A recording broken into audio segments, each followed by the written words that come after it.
So the last week was easily the worst week I've had in about 2 years. I, could- a friend of mine called me and he started venting, and then he asked me how I was doing, and I told him what happened to me in the last week, and he said, "Oh, Ed, thank you. I mean, actually, you make me feel so much better. Your week was actually 10, 15 times worse than mine." I feel that my problems are first world problems compared to yours. I'm actually doing okay though. I did not go back to cigarettes. I am fairly happy. Um, I have very supportive people in my life who are checking up on me. I have an incredible girlfriend.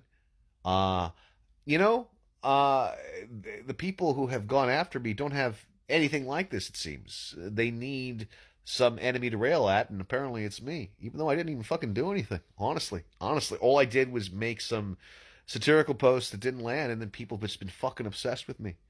And then like I started venting, oh my god, can you believe this shit? Someone is posting 91 times about me in 9 hours, and then they were screenshotting my Mastodon account, and I got off there. Now I went on there tonight a couple of times.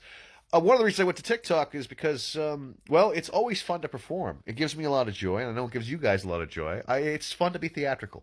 I am incessantly theatrical. I'm always going to have that little thing in me. I'm theatrical in my writing. I'm theatrical in what I do, but I'm also a real fucking person. But the level of strength I have in me, I did not go back to cigarettes. Like, if this had even been a year ago, I probably would have gone back onto cigarettes because of all the stress. But and I had to contend with a lot of stuff when I've had this terrible stomach flu. I mean, I've had to work through all this while, my phone was buzzing and buzzing with all sorts of hate and kill yourself. And, guess what? I'm not going to kill myself. I'm actually happy you didn't fucking break me. And that's what pisses these motherfuckers off. And how dare I write a song called "King of My Mind," making fun of these people? Well, I'm sorry, you're pathetic. You're fucking pathetic. How dare I talk about all this shit at length? Well, like how dare you waste 12 hours of your life just constantly boom, boom, boom, boom, boom, boom, boom, right? Right now, that to me is pathetic.